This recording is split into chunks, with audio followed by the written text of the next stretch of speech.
So this is all cases tonight. Steve Peterson asked me to talk a little bit about the difference between this and Orthodontics, and I'll try to kind of integrate that as I go. Okay. So, anyways, we're going to talk about some cases. So, I want to talk about customizing physiology as a combination of multiple techniques. It's not just custom-made braces or custom-made physiology. It could be a series of a lot of stuff that causes you to be able to cruise through a case with little or no effort. So the first case I want to show you is a class 1 open bite. The only teeth touching were second molars. Had mild upper and lower crowding. He had enough overjet. He had a healthy open bite, about 4 millimeters. He had a unilateral cross bite, and he previously had at least one consultation for orthodontics, which included jaw surgery. So here's the case as it stood. The thing I'm going to call your attention to is that he's in buccal crossbite on the right side between the canine and the first molar in the maxilla. So you see my case as it presents, but the reality is that my propelling on this case will only be for the crossbite. It will actually not be for the open bite. So my treatment plan is going to be centered around the fact that the posterior teeth are over-erupted, and my goal is going to be to try to resolve that, because I felt that that was the problem in the case, not so much the fact that the teeth were apart. So as a result, my treatment plan included TADs, and I thought I would attach the TADs into the molars in such a way that it would take the molars and it would intrude them and off a transpalatal bar. So I waited a couple months to do that. You'll see how all that goes, and we'll see how the case looks. So this is my case. It was setting up. So we put the hardware on, and he's in Clarity Advanced on this case, which is a very nice bracket. On the molars, I banded him. I attached the transpalatal bar, and around the second month, I started to load 9-tie Pletcher springs, the medium weight springs on the lingual to 2 screws. And you can see that the screws were such that they would anchor the spring, and there was nothing, it was just like a self-activating thing. There was nothing for you to do. If you look here, you'll see that that is barricade. That's a light-cured perio dressing on top of the point where the spring connects to the transpalatal bar. So as we go down the case, we're now at month 6.5 roughly, so we're around 25, 26 weeks, and he's now had the TADs in place actively for about 4 months. And you can see that if you look, you can see that his open bite is now starting to reduce. Now I'm just leveling his arches out. I'm not doing anything special. I don't believe in always, sometimes I do, but the brackets aren't super gingival or anything like that. These are just put on the teeth normally, and the case is working out. 6.5 months into the TADs working, I did 1 round of Propel only on 2 teeth. Now I have to tell you, this is pretty early with my experience with Propel. I didn't really know my limits, I guess. And as a result of that, I felt that I was worried that I would potentially cause recession if I didn't propel the bone around the crossbite. So I only concentrated the Propel there. Here he is 8.5 months into the case. You can see that the case was resolving nicely. He's wearing some anterior box elastics to go to bed. He's wearing triangles on the side, but beyond that, we're just starting to detail wires a little bit to try to get the teeth to come together. It's 16.5 months, so just a little over a year. He's closed down. I think when you look at his smile here, you would say to yourself, that's a pretty reasonable smile. And he doesn't look too toothy or anything like that. And that's just him closing down nicely. So this is kind of where the case ended up. I think, I'm okay to leave him with a little bit of a posterior open bite simply because of the fact that that's the only spot he touched initially. He'll no question he'll settle down and everything will touch. I don't have a lot of overbite, but I do have contact all the way around. So I try to make as tight of occlusion as I can. I try to actually give him a little bit of a deep overbite if possible, which I definitely did not do here, but I think it's a pretty reasonable concept that this was a nice case, non-surgically handled. He's now about 7 or 8 months out in retention. He's doing really well. He hasn't had any relapse or anything like that. And you know, it wasn't a tongue thrust, it wasn't a thumb habit, it wasn't him, you know, biting on his lip or something. He just was open due to over erupted molars. At least that's what I believe to be the cause. So so far he's staying close, and I'm watching this one pretty carefully. So at this point, you know, he finished at 18 months, and instead of 24 months, so he had about a 25% reduction in time, which I thought was great. So that's one of the lessons you're going to learn with Propel is it's a good get out of jail card. It will help you to finish cases faster. It will absolutely take teeth that have tough moves, and it will help them to respond better. Case number 2 is nothing fancy. It's just a class 1 with some dental crowding with a deep overbite. And I was going to use lingual on the case because this person's a little spoiled. She's a college student, and the part that made the case a little challenging was I literally put her braces on, propelled her, and the next day she left for college. The next time I saw her was winter break. So this is what she looked like. The case currently is not finished yet, but it is a good case just to understand, you know, how efficient your mechanics can be if you employ them properly. So in this case, you can see, you know, she's got deep overbite. You know, her front teeth are crowded. This is a garden variety aligner case for the average person that this kid wasn't going to do an aligner. You know, but this is just a nice amount of crowding. You know, I would call that between 2 and 3 millimeters of crowding on the lower arch. Nothing aggressive at all. Probably about 2 millimeters on those 2 central incisors on the top. And, you know, so this is a nice case. It should unwind, you know, relatively fast. So the day I put her braces on, I put everything on. I opened her bite using the braces that I use are incognito, so I got a little bit of gold over the occlusals of the molars, and then I just propelled the entire mouth from premolar forward. And I went back to the first molar on the top. So bye to bye on the lower and 6 to 6 on the top, first molar to first molar. So this is what she looks like the second time I see her already, which was, I think, Thanksgiving. You can see she's already engaging the wire fully in the slot. And then on the third visit, this is what she looked like at the end of the visit. We tied her in and took her photos, and you can see she was completely aligned already. And this happened over her winter break. So, you know, it's a relatively efficient way to make a case respond without jumping a lot of hoops.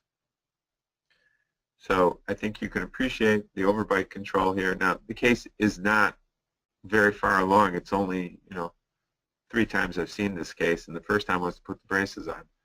So I'm not complaining by any stretch of the imagination, but I had some really good, you know, anterior movement, and you know, the buccal coordination looked really nice, and I think you can expect to see that when you use a custom-made appliance. 3 short visits, but very obvious results. So my guess right now is I think I'll have this whole case finished around 7 total visits, which translates to around 9 months of treatment. You know, I don't know if that's going to be true or not, but that's pretty efficient in my book. This is a little more challenging. This is a unilateral crossbite. This is also a class 1 case, and the crossbite's on the second molar.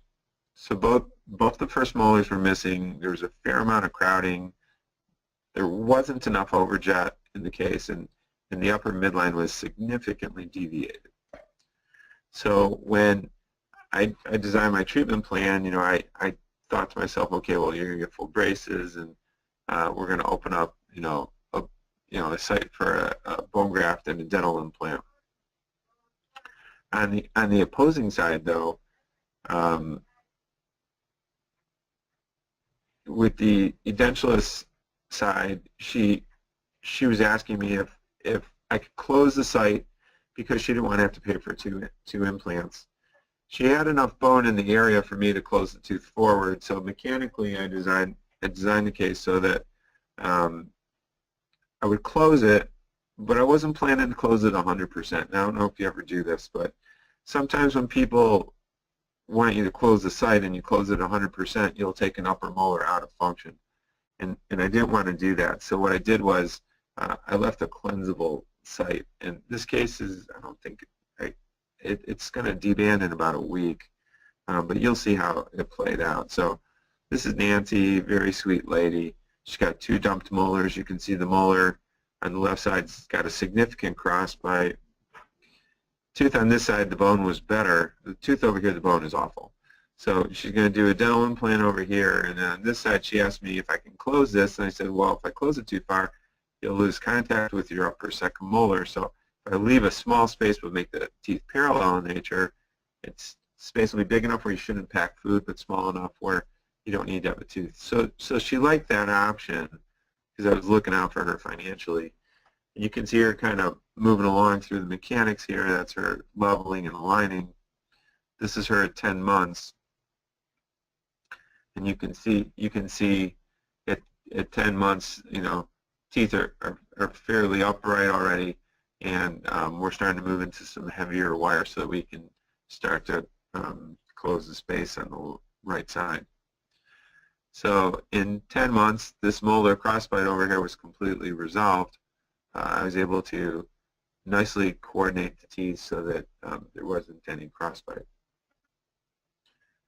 And this is what she looks like on that side. This is what she looks like from the front. And this was the point at which this was upright, and we started to put the mechanics in play that once we got this tooth upright, then to drag it forward. And again, my goal was to drag this tooth forward without increasing the overjet on the front end.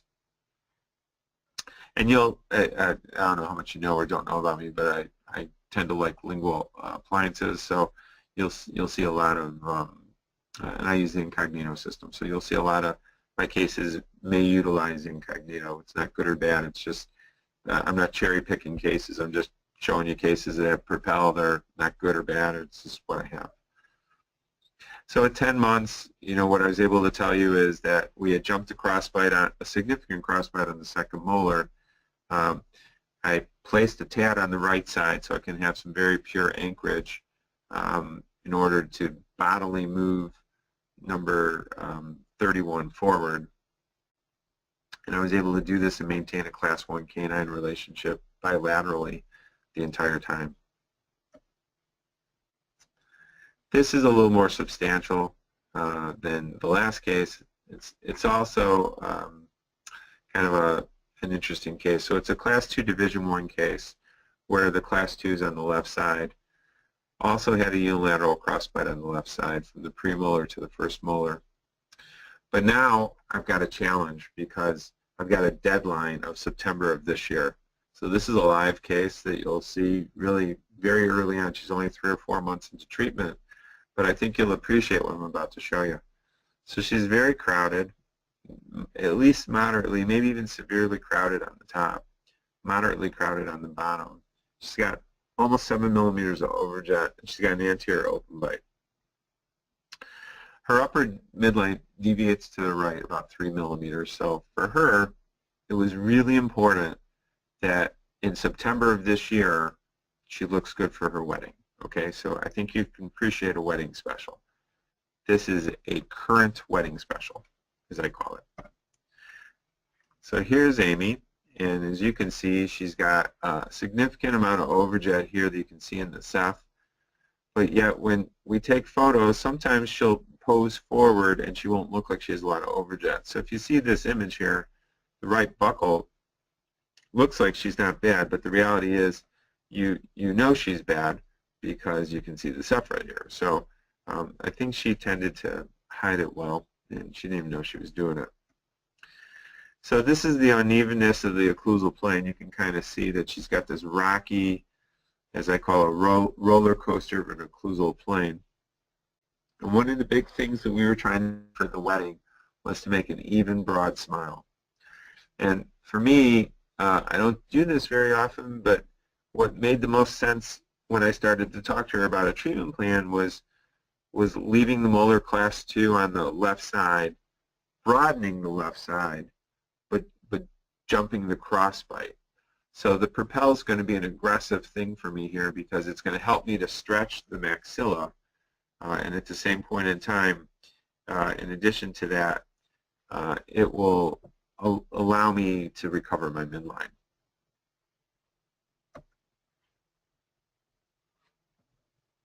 So this is my Panorex, and you can see significant midline deviation from here to here.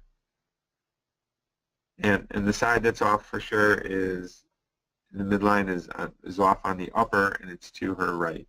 So I got to move everything over to the left, and that's why it just kind of played out for me to take out wisdom teeth and take out a premolar on the upper right, upper left. I'm sorry. That's our overjet, and you can see from the SEP it's a significant amount of overjet. So my treatment plan for this woman was comprehensive orthodontics, for sure, to align the teeth. This time, there's going to be no TADs, there will be no TP bars, and I'm going to try to close the open by anterior intrusion and leveling and aligning of the teeth. And then because I have an extraction side, I'm going to recover the midline. Now in this case, I'm going to be very aggressive with the propel. This is one of my newer cases, so you'll see me really kind of be aggressive with the propel and really make sure that I go deep on the maxilla, because I actually have to change the shape of her maxilla, and it's not an easy thing to do. So I found that propel is a nice way to do it. Orthodontics is a great way to do it, but you know, that's $7,000 of full mouth surgery with anesthesia sometimes. Not that everybody needs that much, but it can be kind of messy and expensive. So I try not to damn everybody to woke up if I don't have to. The key thing here is I'm going to use lingual because I would like her to be able to keep her braces on during the course of the wedding, and she has consented to me to do that as long as she likes the appearance of her smile. So here you can see a couple images of me propelling her, and these are about as real as it gets. I numbed her up, and I had somebody photographing as I was doing this, and I am just burying that screw between the teeth, and you can see she kind of looks a little bruised afterwards after I'm done, and that's what it should look like, because there's a little bruising, a little ecchymosis that's occurring as you pull the propel unit out. Here she is at week 6. I did it again.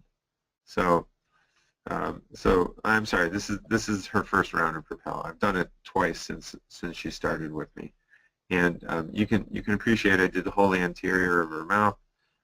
She was kind enough to let me take pictures of her, but if you see her eyes kind of look a little pink, she was crying a little bit on me. She wasn't in pain. She just she just doesn't like being in the chair.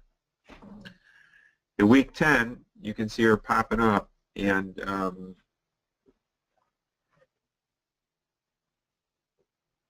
you can see that at week 10 she looked pretty good. She was coming around,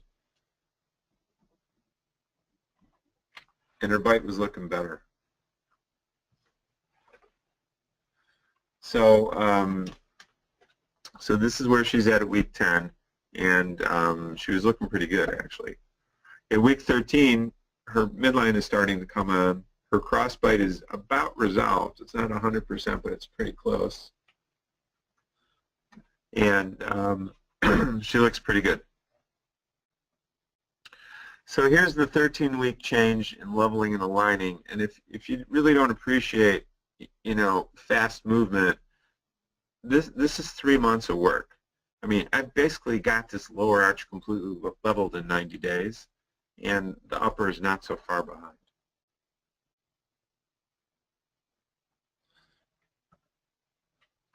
The fifth case. Okay, so the fifth case. Okay, the fifth case is an African American woman who's 61 years old, almost 62. Kind of a big multidisciplinary case, bimaxillary protrusion, multiple missing teeth, over-erupted posterior teeth, just a hot mess, okay?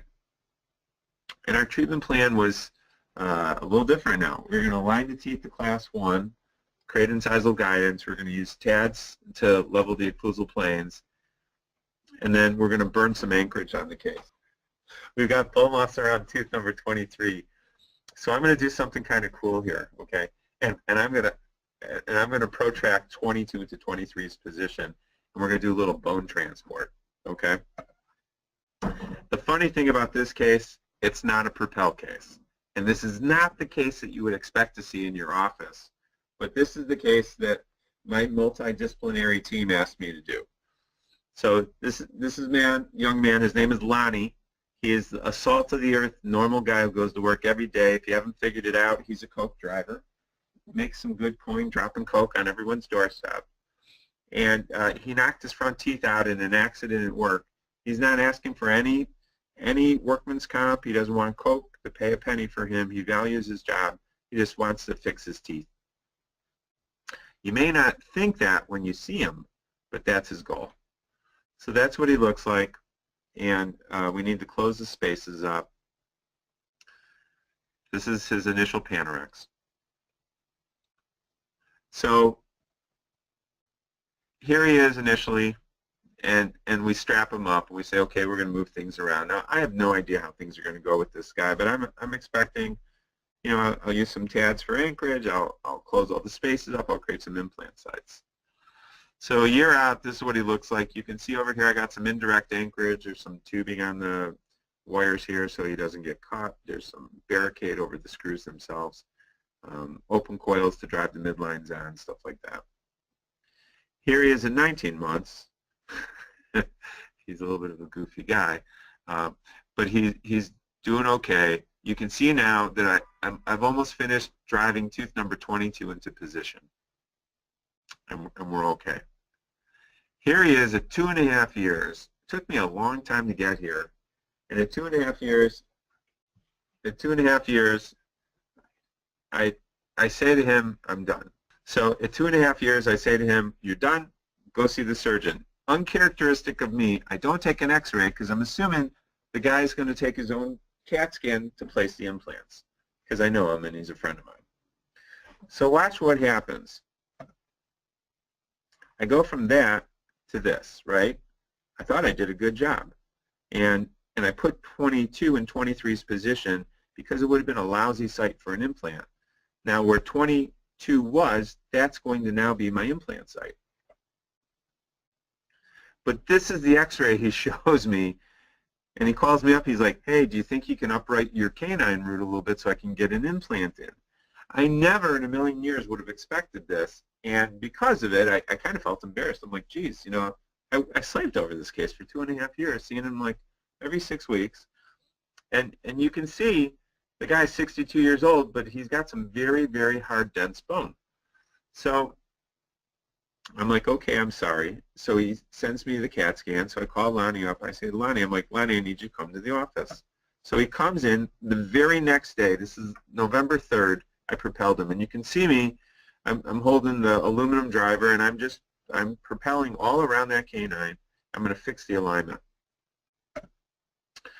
So within 100 days of that day, within 100 days of November 3rd, this is what he looks like. We just took his braces off.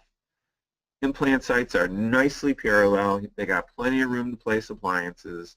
Those two white things were the TADs, which are out at this point. And this is how we finished them. So it was a very restorable case at the end of the day, but it was, but my get out of jail card was Propel here. So thanks to Propel, I was able to deliver what I thought. My learning lesson and your learning lesson should literally be, it would have been nice to do this a year ago if I would have understood that. I don't know that I believed a year ago that it would make that much of a difference for me, but I can promise you after doing 2.5 years and doing kind of not the best work and then fixing it in 100 days, which is roughly 3 months, it makes sense. It makes a lot of sense. Now, could you have done Wilco on this? The answer is absolutely. To do a single tooth is easy. To do Wilco on a full mouth like this is, several $1,000s, and the reality is he's got plenty of bone. So, he doesn't really need the bone grafting aspect of the Wilco, and you don't lose any work time when you use Propel. So, Propel's easy to add to a case simply because it's reasonably cheap and it's easy to enact. Okay, this is probably the most staggering case I'll show you of the night. It's a class 1 open bite, and it is a true, probably a tongue thruster, no crowding at all.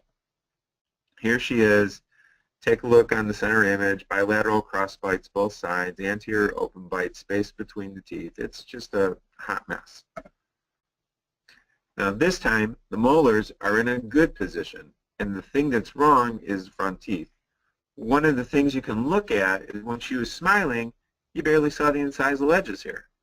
So I'm thinking to myself, I can afford to extrude teeth here, but you know as well as I do, with an open bite and an active tongue, extruding teeth isn't always going to be stable. The other catch is it's really hard to jump this cross bite. So I am not nice about it. I go ahead and I build a treatment plan. I'm going to completely propel the entire anterior aspect of her to try to soften things up, and I'm going to use crisscross elastics and arch wires to jump. Remember, no remembering here. I am the third orthodontist she's seeing at this point. The first two both said surgery, and she just didn't want to have surgery. So I'm like, you can always have surgery if this fails. That's what I told her. So it's worth trying to do this. So I got her bonded up. I waited a month, and at the beginning of the second month, we propelled her, did the entire upper arch. I didn't even touch the lowers, which I probably could have, especially when you see a rotation like this on the lower left. I probably could have done the lowers, but I didn't. I only did the uppers. Again, one of my learning lessons is I've already cracked the propel open. I might as well use it to its max. So here she is at 14 weeks. Biggest change for me was that when she would smile, I could see some teeth now, which I thought was, okay, I'm going in the right direction. So this is, remember, I waited a month to do the propel, and now it's about 10 weeks after she's done propel. And that 10 to 12 week range is when I'm redoing my propel. So here's the change at 14 weeks. So at 16 weeks, I had her come back. I re-propelled her. I didn't do a very good job of rinsing her off. She's bleeding a little more this time. I'm not really sure why. But you can see how small the open bite is already. And she's thrilled. This woman is just like, do it. Let's do it. She actually asked me to propel this day. So at month 5, I had her teeth touching for the first time in her adult lifetime, and she was like freaking out because she just didn't know how to bite, and she was clicking her teeth together a little bit. I thought it was kind of funny, but she was really satisfied. So I was predicting at month 5 I would be done maybe around month 10, and it turns out I would be done at month 10 compared to 2 years for an average case. I'd be 60% reduction in time, roughly. So my guess was wrong. Turned out I finished her at 47 weeks, and so I had about a 55% reduction on what we originally quoted her because we didn't really know how she would go. So we told her she'd be in treatment for a full 2 years. Now, you got to really appreciate the width here, okay? And you can see that she's in a full crossbite here. So her teeth just show better, okay? No question they show better. And I've got CAT scans on all this stuff, so I was pretty happy how the results went. So this is her full finish. I was a little paranoid. I did fixed retention on the upper as well as on the lower, as well as on the back molar, because this back molar kind of haunted me a little bit. So Propel allowed me to take a precarious tooth movement and do it in an expedited and a predictable fashion. This is my message, period. It just helps me, okay? Sometimes I feel like you have to use acceleration with the micro-osteoperforations. Sometimes you can just do micro-osteoperforations. I will say this, though. You'll never make a mistake by doing one or the other or both. I think you can only do good things when you add stuff to try to customize the physiological response to the orthodontics. From a dollars and cents standpoint, this will hopefully hit home that, you know, like my average fee, and I'm right here, I'm 5 blocks from Wrigley Field, and I'm really in the heart of Chicago, but I'm not downtown in the Gold Coast. You know, we charge about $6,600 for an adult case. That's just our average fee. And at the beginning we were charging really not much more than we're charging now for Propel. We had a few $100. In this case I charged $300 for the Propel. So this woman ended up paying $68.50 for her case. You know, I thought maybe, you know, I'd be in treatment for up to 24 months. And the reality was we were in treatment for about 11. We usually give people about 18 opportunities to see us, if you will, meaning 18 visits over the 24 months. And if you took our standard fee over 18 visits, which I don't even know if I need 18 visits, hopefully I don't, hopefully I'm more efficient than that, but that's about $245 a month. This case, because it was done in 11 months, we saw a total of 10 times, with one of them being an emergency, we averaged about almost $650 a month. So it was really, you know, this is kind of the proof in the pudding that, you know, expediting cases is not only safer, but expediting cases will allow you the ability to make more money. And if you get your case done in 11 months, what you'll find is you can get to the end, like you see here, in a relatively efficient manner, which I think is kind of a cool thing to do. The next case I'm going to talk about is just a severe diastema and an overbite. Another wedding special, which I don't know if I've showed this one or not. I couldn't remember. So the day I met her, it was 93 days away from her wedding. Okay, and this is her overbite and her diastema.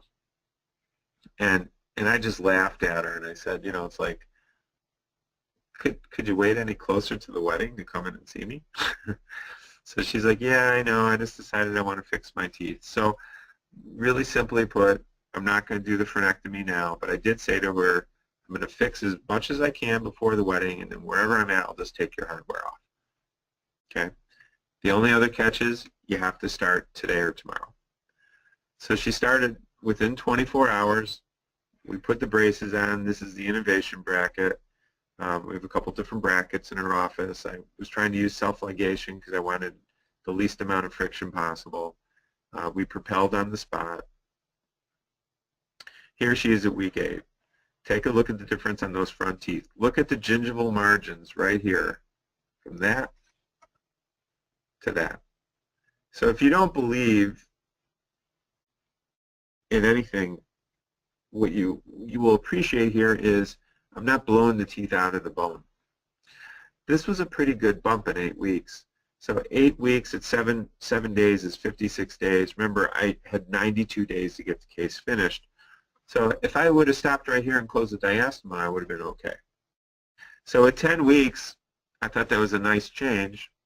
And at that point, I did a second propel.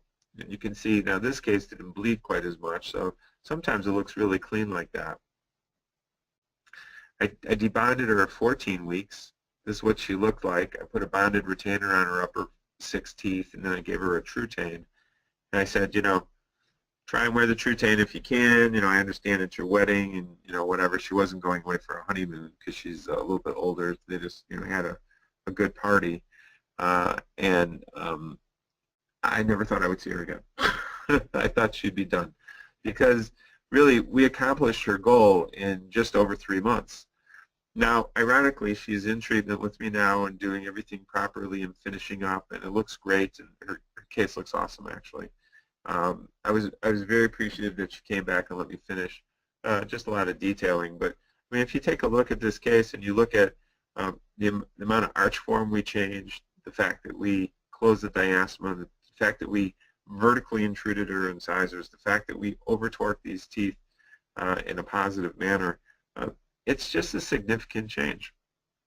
She was very appreciative and asked me to take a selfie, which of course I'm like, yeah, hello pretty girl, come take a picture with me. So my 8th case I want to show you is a complex open bite. This is a 41-year-old, crowded upper and lower. this guy I meet in January of 15, and he's getting married in June of 15, so he gave me a little more time. So this is another wedding special. This one's a little bit more different, though, different type of an open bite. He's more class 3. This guy is going to use Invisalign versus hardware, and because that's what he wanted. And so on this case, you know, I propelled the living junk out of him, but I also added vibration to it. So I gave him 2 forms of acceleration to try and get him across the finish line. So as you see, he goes from out of the gate to week 4. There is a little bit of change in this canine, and that's an ugly canine on the left side. And you can see the attachment on it. It's got an optimized attachment. At week 8, this is what he looked like. You can see the lower incisors were starting to actually upright. The lateral incisor right here was starting to come forward. It was really impressive. So this is what he looks like at week 9. And these are the changes from the occlusal.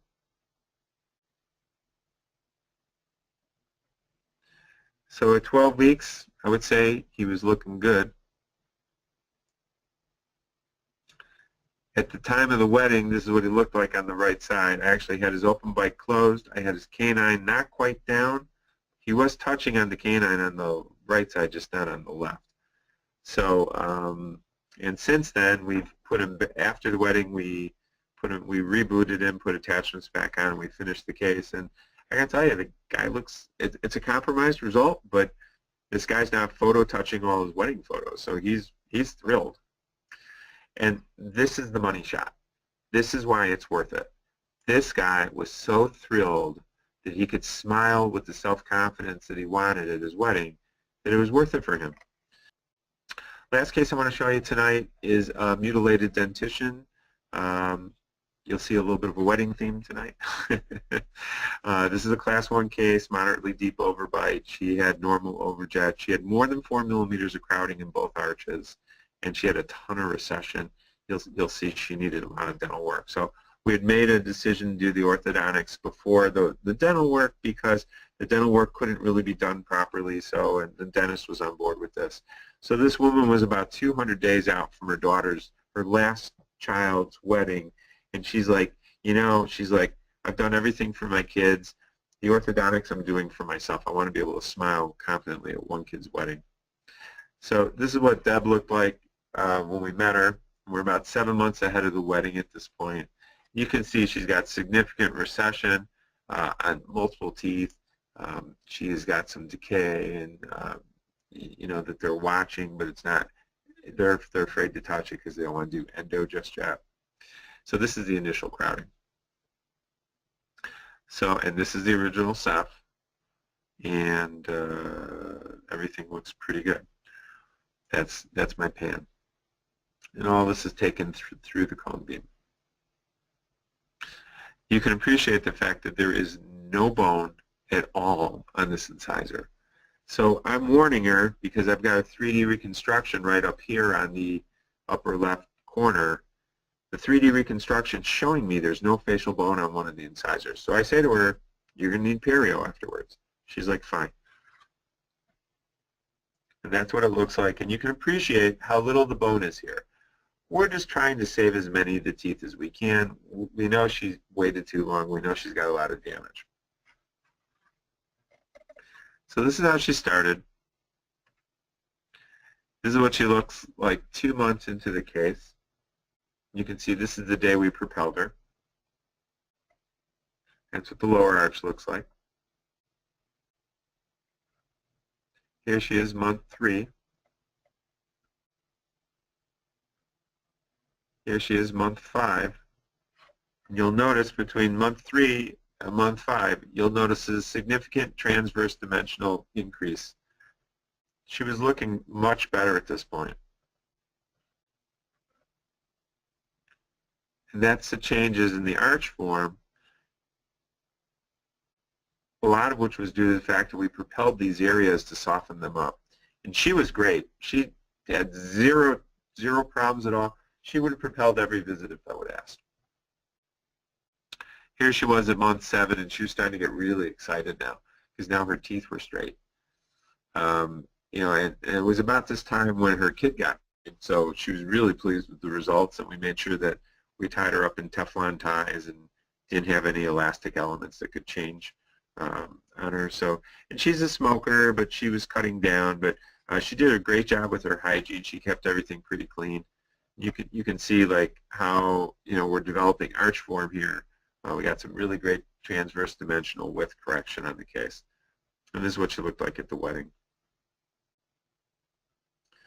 My 12-month view on her looks like this, and you can see how spread apart we got these roots. These are very healthy at this point. You don't see a lot of large open PDLs here.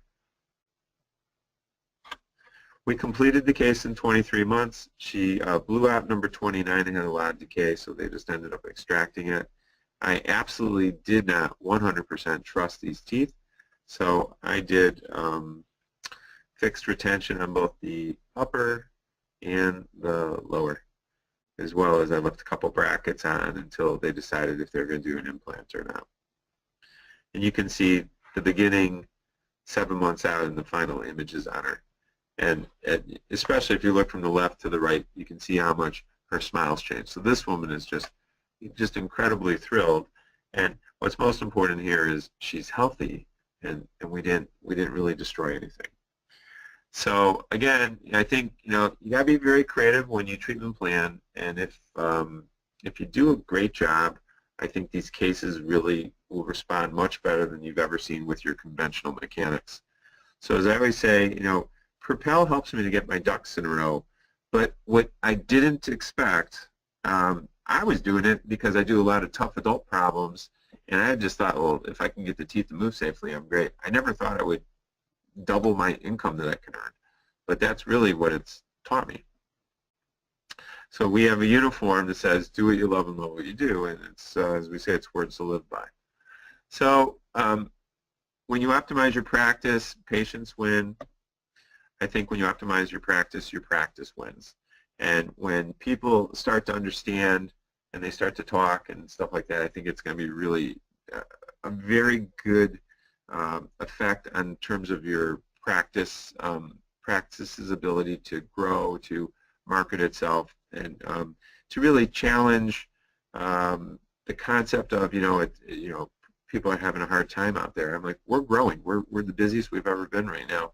I think it's because we have no bounds right now. We're not afraid to test the water and move teeth that are in poor positions, and we've just learned that we don't have to settle. So we are not superheroes, but what's starting to happen now is people are asking for stuff that is just, it's never been able to be predictably done with us in the past. So I will say that maybe we're a little bit better than we expected to be, but like I said, we do it kind of incognito. We don't let people know what we're doing. Nobody knows that we Propel 2 days later, but when people see the results, they've been very pleased. My email is really straight up. It's drneil@getitstraight.com or info@getitstraight.com.